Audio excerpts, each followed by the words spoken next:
Okay, well, this is going to be update, I guess, number 2 for the fuel line. I took the black fuel line off, which was my modification the first time, because this fuel line that comes comes with the heater is quite a large inside diameter. So then I went and switched to this black hose. I don't know if you can see the inside diameter. I think that was 3 millimeter. And everything I could read said to use the 2 millimeter, which is this hard line, because it's moving less volume, creating more pressure, and then it's hard so it doesn't collapse like this green line. Well, I don't know if you'll be able to see this. I put the 2 millimeter inside of the 3.5 millimeter, I think is what it is. And then I ran it up really tight up into here and onto here. So now this will still fit on these, but it's forcing the fuel through the thinner hard wall. So then I'm getting the volume, pressure, and the lack of flexing, I guess, or whatever it does when it pumps. So I'm going to try this out. So I'm going to finish hooking this up by running that through the extra green line I have. And like I say, the key is to get it really tight up into there. There you go. So there's not like a little gap. And I don't know if it would matter, but hey, what the hell. So let's try that. Okay, so I'm going to hook you up looking this way for a big overview. Now this is one of the lines I put together, and I put it together right, point to point, so I knew how long it was. And then I'm going to pull that out. Now I'm going to cut an inch off of this line, so that'll give me a 1/2 inch on each side of overlap. I'm just going to kind of eyeball it because I don't really think I give a fuck about a lot of it. Now the one video the guy talked about cutting it with your razor knife, so then that way you don't crush this hard plastic fuel line, but it keeps its shape pretty good, so I'm not going to worry about it.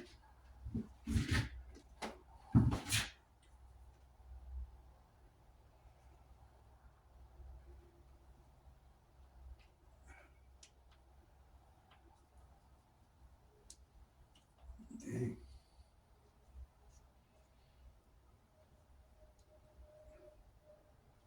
That's about a 1/2 inch.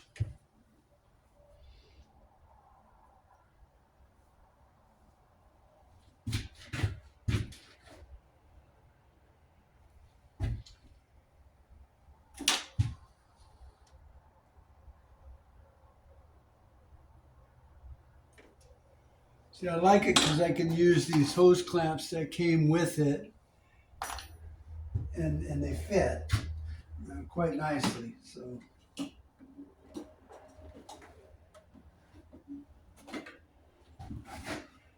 right. And that'll go up in there.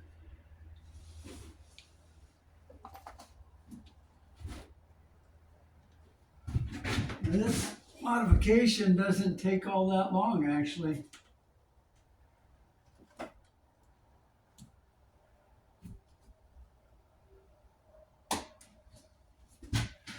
mean, all in all, maybe an hour.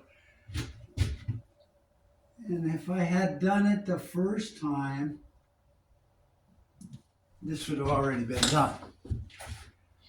So, all right, so now I got to go from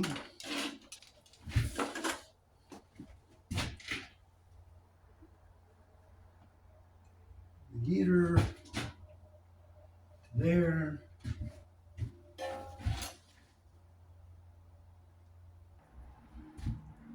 The time-consuming part is getting this hose fed into the other one, because it's the inside diameter of the hose that came with it, I think, is 3.5 millimeter, and what I'm putting in there on the outside diameter is, I think, a little less than 3. So it fits in there really nice. So there's the overview of what I'm actually doing. And I have a 1-inch mark on there already, so I'm just going to cut this off. When I push this down in there, which is definitely easier than trying to pull it out. Whoa. I pulled it down about a 1/2 inch, maybe a little less. I'm going to pull a little more out of that. There. So when I put it on the other end, then the hard hose will go up inside and get tight. It won't fit inside of this, so it forces it just right up in there and into place.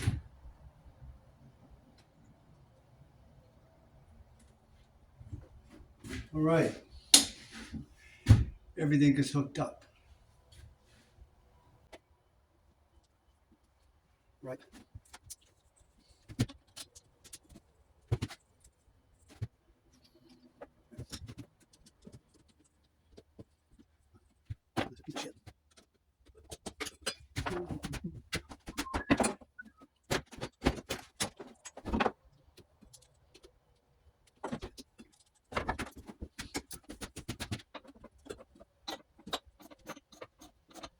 Right, that's it.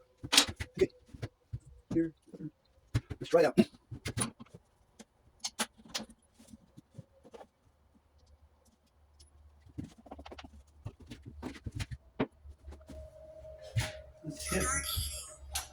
Let's hit go. The fresh air intake's fine. I don't need my thing on it right now. So it might take a while to prime. Let's just see if it's faster than it was the first time with the just a regular green hose that was quite a bit larger inside diameter. And if you watch the video that I posted in the description of my first iteration of this, part 1, I guess, he talked about using this hard line. And so here's the difference in inside diameter. I don't know if I can get that close enough for you to actually see it, but it's quite a bit. And this is what should be used to get the diesel into the heater. And it's all inside diameter, whereas this is what came with it. You can see just how much fucking bigger that is. So that is what we're doing today. So now basically I have the best of both worlds. I have this easy flexible green stuff where I can see if there's air bubbles trapped in there, and this inside of that. Because when I tried to adapt it to this, it was pretty easy. But then I had to have these at every connection point, which was kind of Mickey Mouse. And then I'd have had to get different hose clamps to put on there. Whereas I think this overall looks quite clean and factory, and I like that. Right, so I think it's shut down because it hadn't gotten enough fuel in there yet. So I think it's going to wait a minute and then restart. Because I do have quite a bit of air in the line, which you can see the bubbles through it now, which you couldn't see through the black. I'm going to try to bleed some of this out. All right.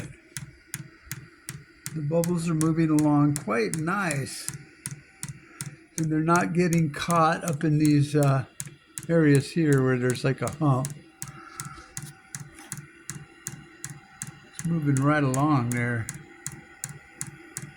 I think this is the end-all be-all solution.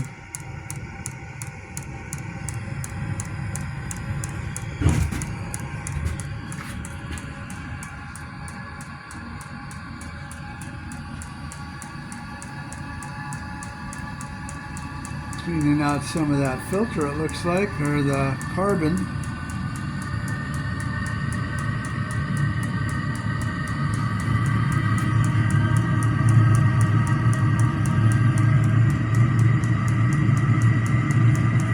That's nice.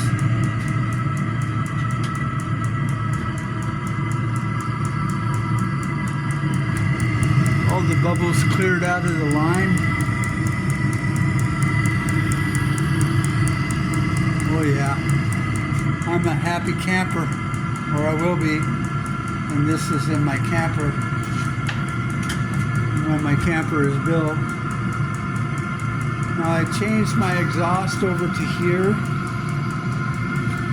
if you can see, and I'm going to put a tube on that to where I can pull air into here and get some of the heat off of this also.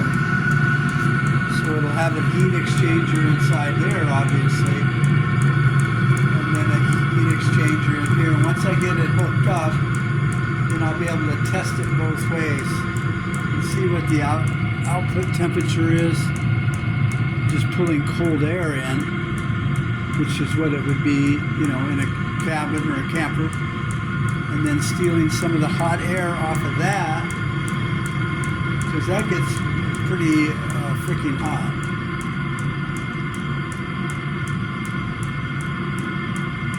Yeah, so that thing is running 200.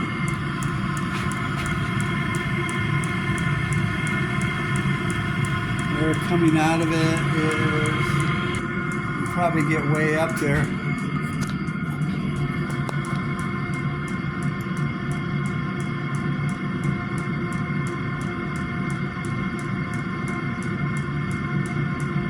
Coming out of there pretty hot.